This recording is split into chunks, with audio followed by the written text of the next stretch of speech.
before I get started, I wanted to say thanks to LastCon. It's the second year I've been here, and I will keep coming back for the food alone.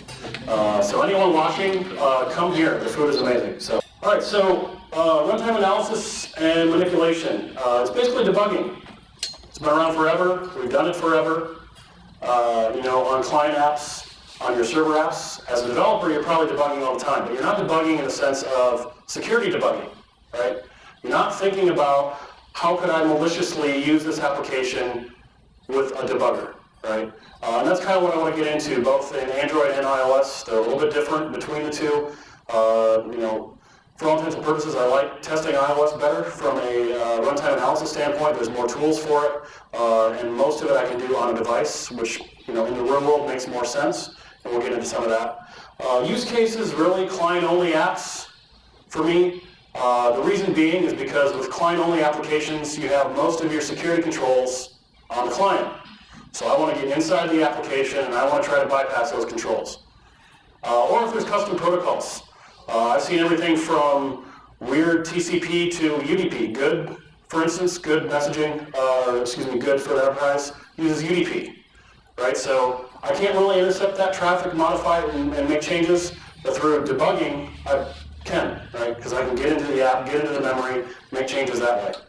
So that's really kind of the use cases for runtime analysis. So what about Android? With Android, you need the emulator, really. You can possibly use a device, but anyone know why it's hard to use a device? It says up there. Not really. The app has to be in debug mode. How many applications do you download from Google Play are in debug mode? Probably more than you know, but they shouldn't be, right? But if I install that app on an emulator, it's by default in debug mode now. So now I can attach to it and change it, manipulate it, and look at what's in memory. So there's tools that we use currently for that. Any Java compatible debugger will work. GDB, JD-GUI. You know, there's limitations for each of those.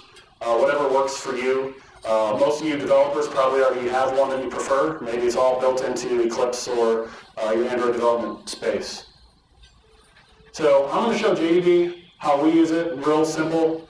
The Java debugger, it's built into your Java install, so you should just have that. It should already be on your machine. It gives me a lot of capabilities. I can invoke methods, look at local parameters, change local parameters, look at global objects, show those values. I can trace method flow. But again, I have to use the emulator unless I can somehow force that application into debug mode. So what if the APK is on your device? How can you get that off of there? Not very easily, right? Data is locked down, so you either have to root your device or somehow find a way around that. Or there's other ways to do it. You can get it, so APK Downloader, I don't know if anyone's used that, it's a Chrome plugin, allows you to download any application from Google Play, download the APK. So I can just download it from there and then install it to a device. It's really powerful. I mentioned before, you have to be in debuggable state. These three, so there's been some research done that sometimes these work on a device to force an app into debug mode. We've never really been able to get them to work all that well. So again, I just recommend pulling their APK out and throwing it into an emulator. So how does JD-GUI work? It basically forwards the application traffic to your debugger. So you can get into it, look at all the stuff I've already mentioned, make changes, you know, and manipulate how the application is working without actually using the interface, right? So we'll move on, no biggie. I actually gave the same talk at AppSec, so if you want to see the demo of JD-GUI, it's out there. But it's straightforward. Again, it allows you to attach to the application, make changes to methods, local variables, set breakpoints, so those of you who have done debugging before. But I look at it from a security perspective. What that demo is supposed to do is show a transfer mechanism or transfer activity in our fake banking app that will transfer money, and we can set a breakpoint there, make changes to it, and then send it on. Again, I can do that in Burp, but if that was a non-standard protocol, I wouldn't necessarily be able to use burp or zap or something like that to intercept that traffic. So again, these slides will be available, so if you want to get some resources, there's a ton out there, and some good work that has been done from a security perspective, right? It's not just debugging. So my bread and butter is iOS. There's a lot of really good tools for debugging or manipulating iOS applications, and it's all done on an actual device, right? The key is you need a jailbroken device, because I have to install these tools. 2 days ago, jailbreak for 8.1 is out. It's only in Chinese and only runs on Windows right now. Proceed how you will. Plus it does not install Cydia, okay? So you have to do that separately. There is a deb file for that to install it. They are still working on it to get it to really run well on 8.1. Hopefully Pangu will get it to the English version and update that site too, but right now it's just all in Chinese. There are some good guides on how to use it. Supposedly it works. I wasn't going to try it here because I didn't really want to break my demos, but just know it is out. It is possible to deploy to simulators, supposedly. I've never really tried it because it's clunky, it's ugly, and I would think 9 times out of 10 it would never work because you're going from one platform to a whole new architecture. So I don't recommend it. Use a device. iPad 2s are phenomenal for testing, by the way. And the reason being is one of these tools, Snoop-it, that we'll talk about and I'll show you, it does not work on 64-bit architectures. So hopefully that will be updated at some point, so it will. But there's quite a few tools. Cycript's one. That's one I'll show you today. Anyone use Cycript? Snoop-it? A little bit? Wow, a couple people. Very, very powerful, and you'll see why. There's some really good resources here. Jason Haddix, he's a member of the OWASP mobile team. Very, very good info from him about some of this. But Snoop-it is a web-based tool. So I install it on my mobile app, my iOS, jailbroken iOS app device. And I open my browser on my Mac or my laptop, whatever, and browse to a specific port. And I provided a web interface to look at everything. And what do I mean by everything? Allows me to monitor all sorts of stuff. I can look at file system access. I can look at any HTTP, HTTPS connections, anything using NS-URL connection. Access to sensitive APIs. So if something's trying to use keychain, crypto APIs, it displays all that for me and maybe data going in and out of there.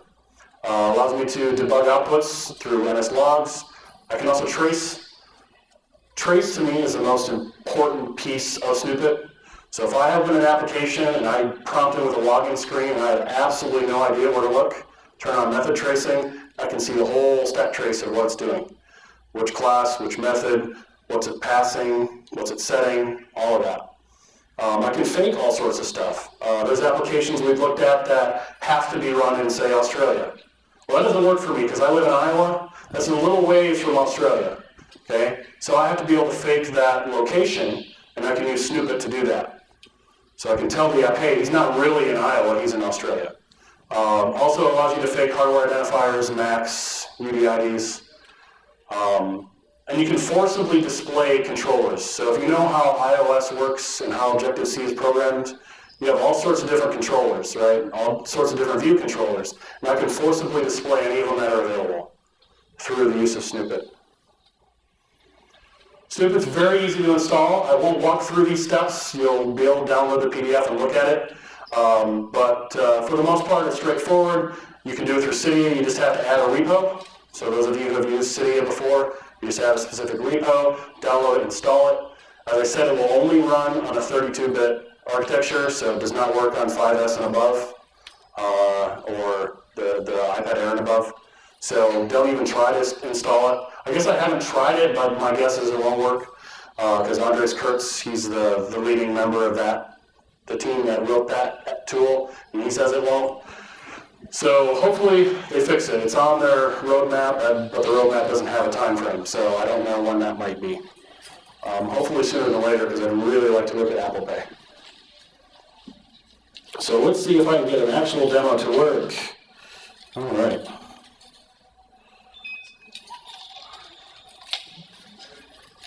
So, Snoop-it. It's prompting me to log in. You can set that up in the app. Okay. Default is just snoop it, and sometimes it is flaky, like that. Stop. Not poop it.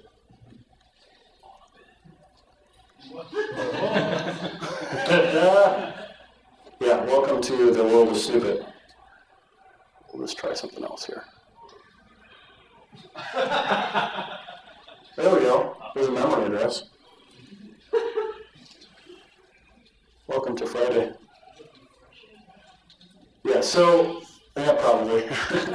It's got issues. But we'll make sure we're actually connected here. Okay, so as you can see through the web interface, so I'm connecting local. So those of you who do a lot of testing with iOS, I love the live by mobile device suite of tools. I use iProxy a lot. It allows me to proxy traffic through the USB, so I don't have to connect to the Wi-Fi, so you guys can't screw with me while I'm up here. Not that it matters, because still having problems. But so I'm actually connecting to a localhost port that then forwards the traffic over USB to my iOS device. Okay, it's a little bit easier to set up, especially if I'm in places where I might not have very good Wi-Fi or don't trust it, especially when I'm looking at apps that are not safe. So as you can see, there's a lot of things here that you can do and look at. Snoop-it rocks. Obviously, Objective-C classes. This is everything in this photo-safe app. So this is a safe app to store your photos, right? And there's all sorts of things. File system, this is all the file system calls, reads, writes, deletes. I go here a lot because I like to look at the file protection class. It tells me what file protection class it's using. If it's something very sensitive, it's probably using NS File Protection Complete of some sort. So I might focus on that area if I'm doing some sort of pen test to know that, hey, there's possibly something sensitive here for me to go after, right, as an attacker. Keychain access. So anything that's been accessed, either read, write, or other to the keychain, I can see all that information. Network control or network connection. That's all there. Sensitive APIs, so any of the crypto, custom pasteboard, all kinds of good stuff. That's just all by default, right? So that just shows me. Sometimes it has some detail, sometimes not. I'm not sure why, but that's all there. View controllers I mentioned, so any of these view controllers I could invoke directly and you'd see it on my screen from Snoop-it. URL scheme, so if something uses something like call : / and a number, you'll see them displayed here, and then all sorts of other stuff. As I mentioned before, method iteration, it's not on by default, thankfully, because there's a lot that gets logged and saved. So when you turn this on, it will log everything that's going on in the application, and it actually logs it in the application's file space, so that could fill up quickly. One thing I've noticed with Snoop-it is it breaks the app a lot, so you have to continually remove it and reinstall it, which is unfortunate, but it is basically instrumenting into that application and making changes on the fly. So let's see if we can get this little demo here to work.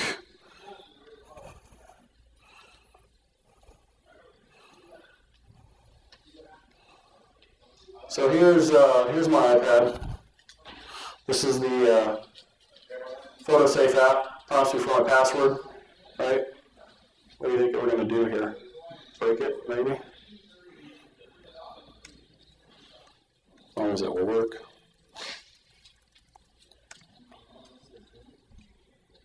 Okay, so we're back in Snoop-it.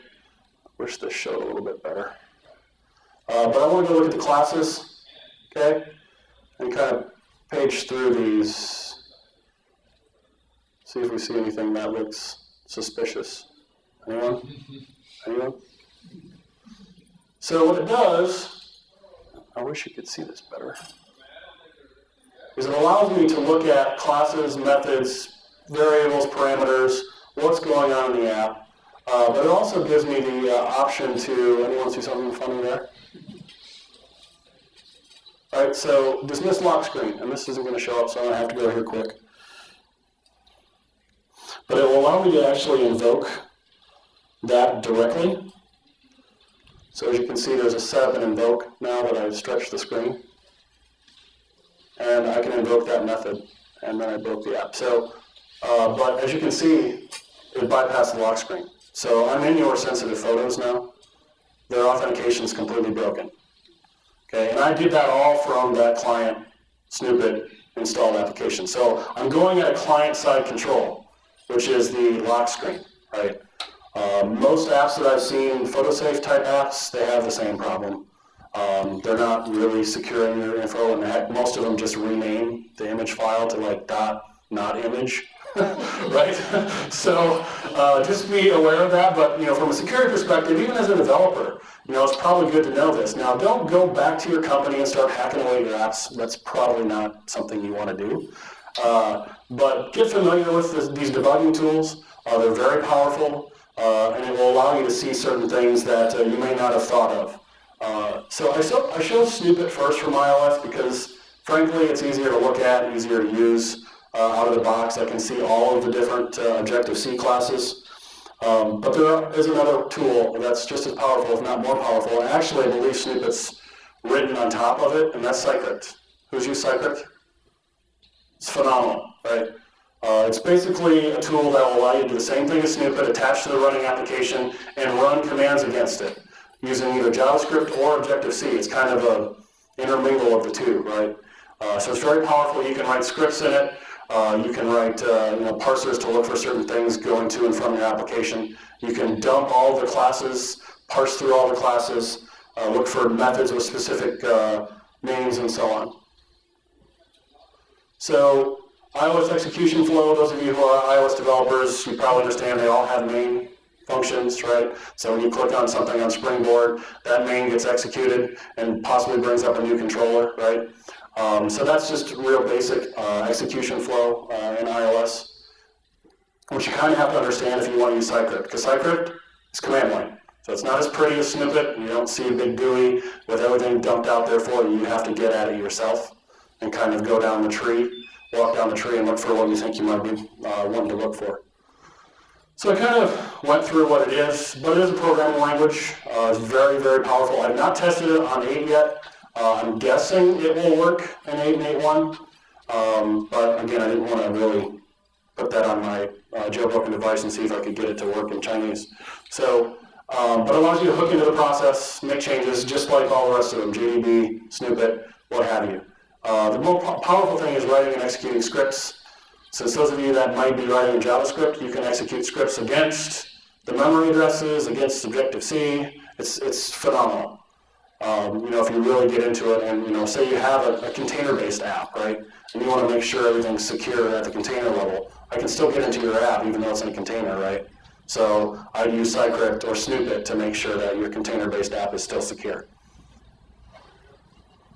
So again, available for jailbroken devices. This does work in 64-bit architectures, so it will work on 5S, it will work on iPhone 6, as long as it works with 8, which we'll have to test. Same reasons, right? You want to bypass client-side controls. I want to obtain sensitive memory information, right? So I can get access directly to memory address information. Yes, exactly. Right, and I'll show you that in a demo. I can grab a memory address of an initialized object, and then I can set that to a JavaScript variable, and then run commands against it. And look at parameters, run methods. It's amazing. And actually very, very powerful again, not only from a debugging standpoint, but from security. One thing that's very powerful too is I can overwrite methods, right? How many of you write mobile apps? Wow, one? So a lot of applications I look at have a very basic function to check if you've jailbroken your device. So what if I can get into that app, change the response to that is jailbroken method to always return no. I've completely bypassed that control, right?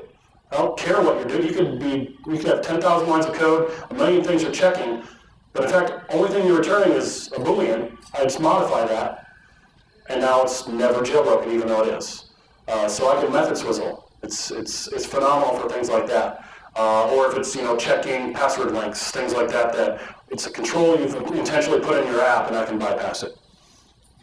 Which is why it's not client-side only, put the control on the server side, right? So installing is automatically available through Cydia, so you don't have to add a repo. It's in one of the default repos. It's very easy to install for those of you that have used Cydia, but I won't walk through all of that. So I thought I'd put a few common commands that I use in Cycript. So attaching to an application is as simple as knowing either the process ID or the process name. Right, so once I've installed Cydia, once I've installed Cycript, all I have to do is get an SSH access to that device and type Cycript-P and then either the process number or the process name. Very straightforward. Very easy to do. If you don't know what it is, just do your typical command ps, aux, psef, whatever, and then you can get the process ID. I usually try to use the application name because it dies a lot when you're doing these runtime analysis testing. So getting the process ID every single time gets to be a little time consuming. And then you can get the name of the app delegate class, which every application by default has and always will, which is kind of where everything starts and everything funnels through, right? And as you can see, when I type UI app.delegate, I get the memory address of where that has been initialized and where all the information for that class is. So another command, if you really don't have a clue what the application is or does or what you're looking for, you can dump all the classes. Very, very easy, Objective-C.classes, it will dump everything in that, that you see in Snoop-it that's parsed out for you. It'll be a big glob, it'll be very ugly, and half the time, it kills the application. There's just too many of them. So if you want, you could parse through it via write a JavaScript method or function to dump out like the first 50 and on and on and on. But Objective-C.classes is powerful, but then you got to pull it out, parse it, and find out what you're looking for. Getting class memory address is as easy as typing choose and then putting in whatever class you're looking for, and I'll show you how that works, that functionality works. It's a very powerful one, especially if you want to look for certain things that maybe even be Apple APIs, where there might be some sensitive data stored that you might not be aware of, right? And then attaching to a class, very straightforward. As you can see, I've combined some JavaScript here, and I want to attach to that instance of that class that I previously looked up. So this sum class, I'm now going to create a JavaScript variable and attach to it. And now I have everything about that class because I know where its memory address is, right? And then once I have that, so this variable, I can then run your typical Objective-C commands against it. So any methods, parameters, whatever else I can run using Objective-C nomenclature. So the one powerful thing about Cycript that I mentioned is you can use functions. So here's just a couple that I use. They're all from the iPhone Dev Wiki. Very, very awesome resource. It's the link on the bottom there. But the three that I use the most is try print ivars. It will print all the variables for me in a specific class. Print methods. I can print all the methods in a specific class. And I can barely read that. The other one I don't use as much, but you can basically do a kind of a regex search for methods matching, right? So if you're looking for a method, maybe it's got thousands of methods and you have no idea, but you think it starts or begins or ends with password, you can run that function. And then Swizzling. So Swizzling, I mentioned before, I can change the return, I can change whatever's going on in a method call. It's as simple as knowing the class name, .messages, which is a Cycript command, whatever the method name is, and then I can change it to some JavaScript function, right? So right here, that sub method could be as jailbroken, and I always want to return false for that. But you can see it's very straightforward, and it will persist. That will persist for as long as the application lives. So until the app dies or you completely close it out by hitting the home screen home button twice, killing it, that will persist.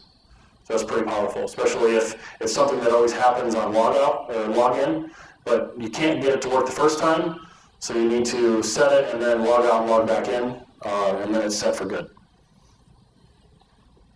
So let's try Cycript.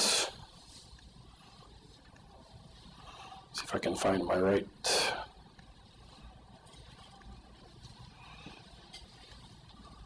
Okay. So here I just have a shell to my Aspect iPad. And the way I connect is Cycript-P. I know the name of the app already. And what I've done here is I've daisy-chained a couple commands. So what I'm doing here is I'm attaching this common.sci file. That's those three functions I showed you before. So I can throw them to a file and always use them when I attach to whatever running application I'm attaching to. And then I daisy-chain commands, Cycript-p, same sort of thing.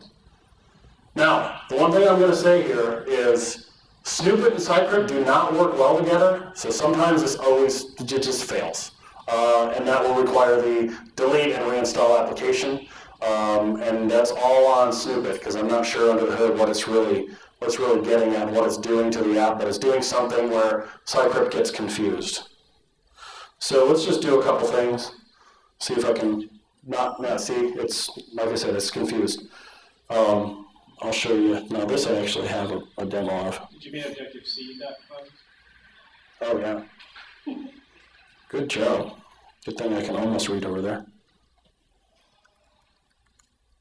There we go. That's pretty, right? It's almost like Snoop-it. Close. But so it works, right? So if you don't really know what you're looking for, you can dump everything. That's going to dump everything that's used, even the Apple APIs. So grab it all out, parse it. I've got some Perl scripts and so on that I've used to parse through some of that if necessary. 9 times out of 10, I'm going to use Snoop-it first, find what I want to look at from Snoop-it, and then probably come over to Cycript, just because it's faster, right? I don't have to parse through all this. It does that all for me. And most of the time I'm testing from my iPad too. But if I'm required to be on a more recent architecture, unfortunately you got to go this route and kind of find what you're looking for. Choose. That's the command where you can look something up.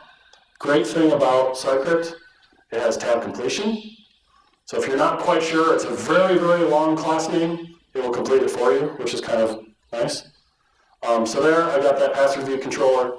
I can see the memory address. One I really like when I'm looking at applications.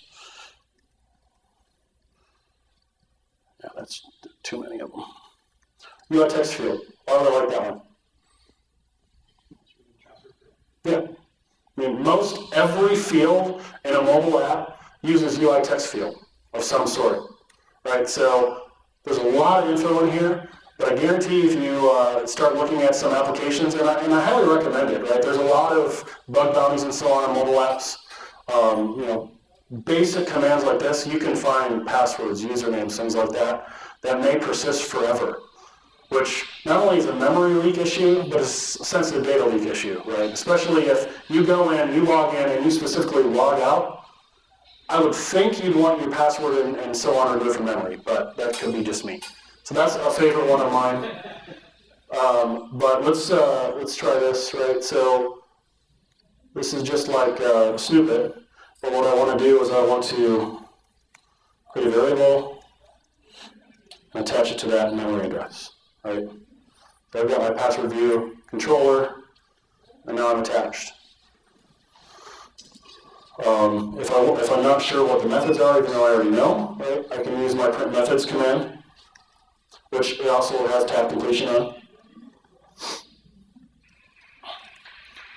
And again, that's also ugly, right? So write some scripts, get that to print out a little bit better for yourself. But you can look through all the methods then, and obviously I know there's one in here called dismiss lock screen, so that's the one I want to kind of target.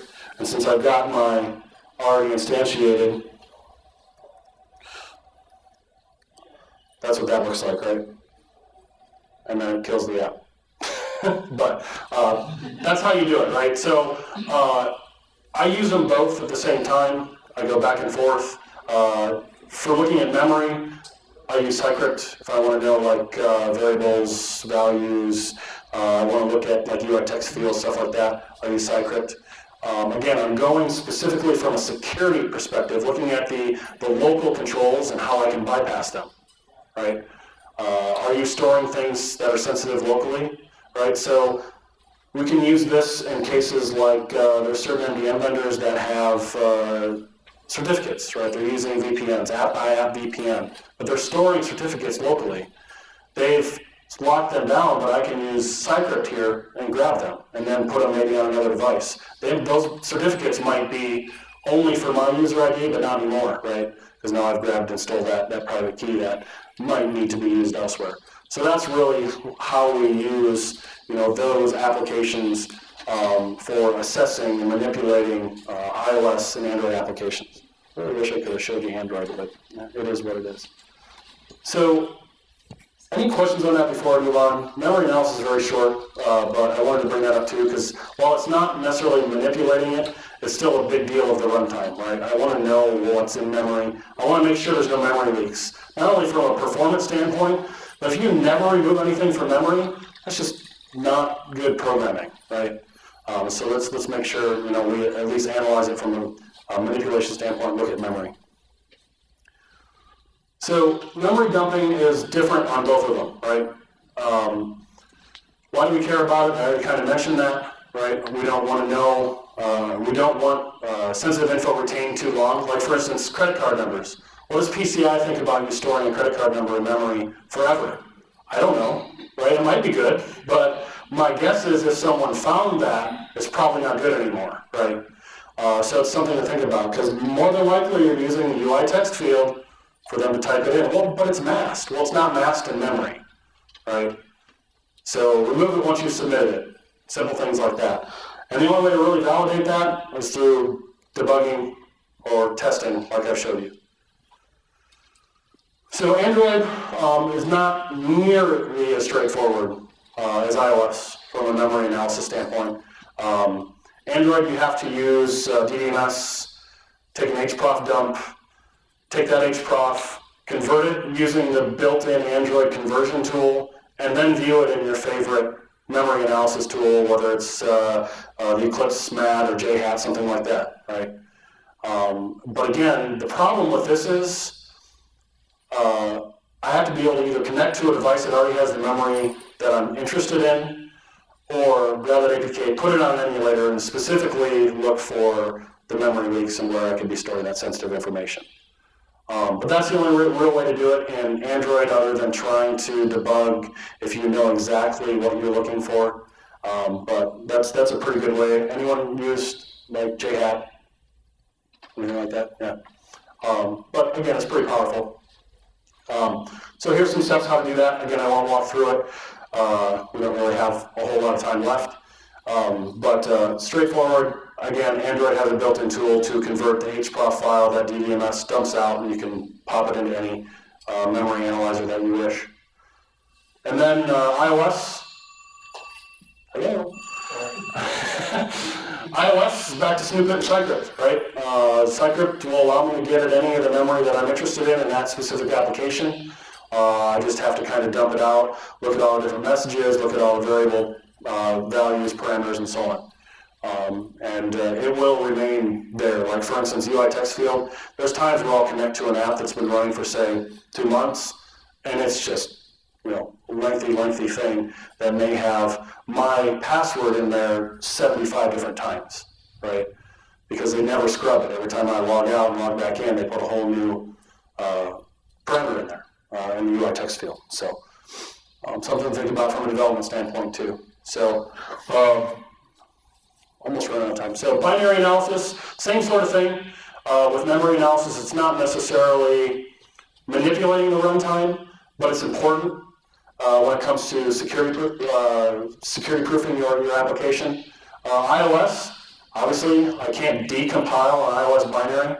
Right? I think there's tools I can use for it. Hopper is one that I'd recommend. It's not near as expensive as IdaPro. Or if you have resources in IdaPro, I think it's about 10 grand for the first year to be able to look at the iOS applications. If you really want to dig into the binary, that's great. Me, on the other hand, if I can use Cycript, I'm going to do it that way, right? Because I'm going to be able to find things a lot faster in Cycript than I would in some of these tools. But they look like these. Those of you who looked at hex editors and look at machine code before, that's really what you're getting at. Any other tools that I use in iOS for kind of that binary analysis? Strings I use all the time. First thing I do is I run strings against the IPA or the binary for iOS. Strings is probably one of the most powerful Unix utility tools out there. Dumps out all the readable, printable characters in that binary, so I look for keys, passwords, things that probably shouldn't be in the code itself, right? or any other binaries or unreadable files, use strings against it and you might be able to find some things. If you really want to get into looking at binary, getting the class information out, and you can't get Cycript or Snoop-it to work, there are cases where apps try to block them from working. I haven't seen any that block both at this point. Most of them block Snoop-it somehow, but Cycript usually works. But you can use like class dump.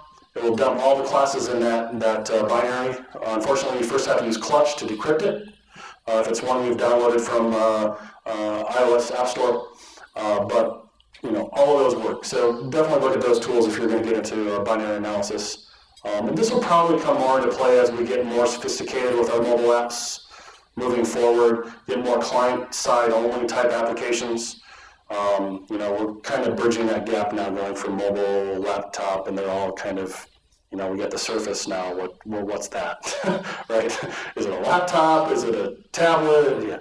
So I think it'll be more important as we keep moving and progressing in the mobile space.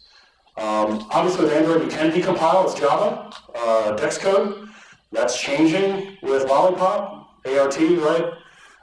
So I'm not sure if these tools will work. They probably won't because it's not Dex anymore. But for now, in current versions, these tools work fine. APK tool, smali, Dex to jar, JD-GUI. Those of you who have done Java development for a while or Android development have probably at least heard of most of these or used them. But it allows you to take that APK, which is really just a zip file of your Dex classes, take those Dex classes, get them into Java class files, and then you can pull them into JD-GUI, which will decompile them, and you can read, pretty much line by line Java code, unless they've obfuscated it, which it happens, ProGuard and so on. Some people like the smali context, and unfortunately you can't read that well. It's close to Java, but not quite. It's very ugly. I would rather just get into Java and look at Java, but some people for some reason like the smali, the context. And JD-GUI, who uses JD-GUI? That's better, a few more. So that basically you can take once you use Dex to jar to get everything into a jar type format, throw it into JD-GUI, decompiles all the Java for you, and now you have Java classes and all the Java that's being run. In that Android app, just like you would on a Java app today. Say you're looking at a web application that has third-party jars and you want to pull it into JD-GUI and then decompile. Same sort of thing.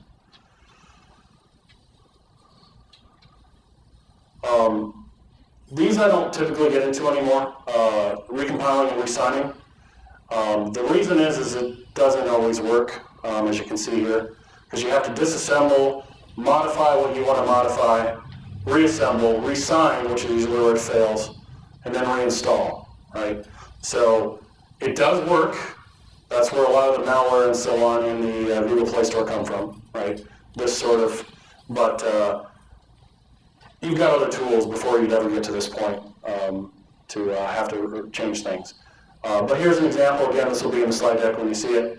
Facebook app. This was a couple years ago. We were able to disassemble it, make changes to it, recompile it, resign it, and redeploy it, and it worked fine.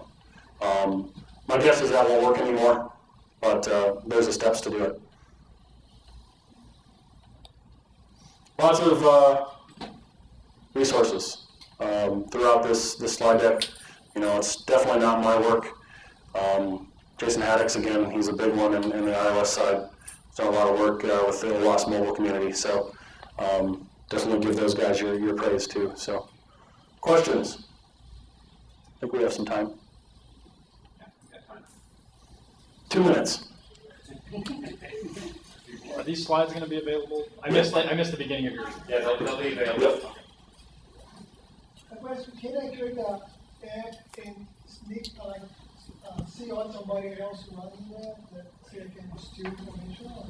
Like create an app and install it on a device. If that device is jailbroken or rooted, yes, definitely. If it's not jailbroken or rooted, unless you found a way to bypass the sandboxes, you wouldn't be able to. iOS and Android have their own kind of virtual sandbox. Android uses Linux style permissions, so every app that's installed has its own user ID and own file system, just like if you went and logged into Linux, you have your home directory, right? Same sort of thing with Android. That app gets installed to user ID 1, the next one's user ID 2. So user ID 1 can't get to user ID 2's space. In iOS, it works a little bit differently. Every app's installed as the same user, but they all have their own virtual memory space, if you will, and their own space on the file system. So unless there's root permission, you can't cross that. But I heard that if you install an application like an SD device that on Android, everybody shares it. Yes. So if you install your app, don't ever do this, to the SD card, yes, it's world readable and writable. You can block that in your manifest. So 9 out of 10 apps that you install now will have blocked that. So you can't. There's not even an option to install to the SD card because of that. But yes, you're right. That would be the only time where I'd be able to get at that other application because it is world readable and writable at that point. But also when you install something, somebody asks what you're going to share, like just share content, share this, share that. My question is, only share specific things, or there's a way to the sharing path to get all the information? Yes. I mean, Android has a lot of problems. Let's just start there, especially when it comes to permissions. When you install an app, there's 1,000 different permissions it asks for. There was actually a study done. The more permissions your app asks when you're installing it, the more likely the user is to install it. So if you're creating an app, this asks for all the permissions, right? Why not? They're going to install it. But that's where you're going to run into problems. If an app is asking for permissions like shared content type stuff more than they need to, you might be able to bridge that gap. If there's intents that are active and available to other apps that shouldn't be, that could be another in for getting at whatever data is in that application. So it's all programmatic, right? So it's on the developers to make sure that this stuff isn't, us as security folks to make sure that we can't cross those boundaries. But by default, you shouldn't be able to. But if you program poorly, you would be able to get around some of those. So, can people get hold of you if they have more questions? Yeah, for sure. Okay. Yeah. One last Why one. not?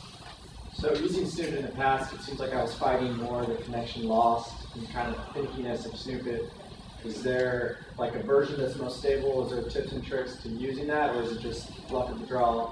Flaky, unstable, breaks every app. Okay. Have to reinstall a lot.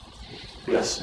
Unfortunately, I hope with progression to 64-bit, we'll fix some of those problems. But there's a lot going on under the hood that I'm not sure. It's instantiating and connecting to everything in that application. But I don't know what the time frame is for when they're going to fix that. What version of iOS were you using? This is not Yosemite. iOS? Oh, the 7.12. 7.12 on your iPad? Yeah. With which jailbreak? Penguin. You got the Penguin? Yeah. Yeah, I haven't tested the Chinese one yet. All right, let's give a big hand for David Lindner.